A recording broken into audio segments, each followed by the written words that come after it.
Look at the layout here. It's pretty neat where they have two separate areas, but they're still together, separated just by the archway. Now look at the distinctive colors. You have a very strong green here, blue here, and it's all tied together with the white trim. Now if you're thinking of using some bold colors inside your house, here are a few things you may want to consider.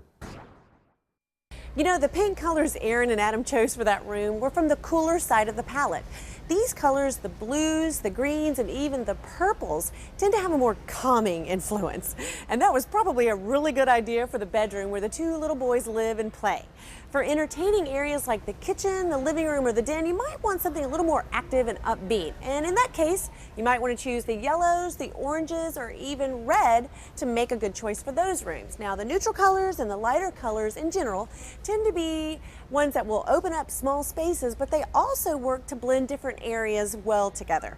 Now, of course, the darker colors make a bold statement, but they have the effect of making the walls seem smaller or closer together. So what do you do? How do you choose? Well, trial and error used to be your only option, but now there are some really great tools available like Color Smart from Behr. Now, we're at a Home Depot store, and you can go there, or you can actually go online from your own home, and you can get inspiration from thousands of colors to select the one for your project. Now, they're all arranged in coordinating palettes, so you can see other colors that will work well with your selection. Plus, you can even preview your choices on a photo of the room where you're planning to use them. This really takes the guesswork out of picking colors.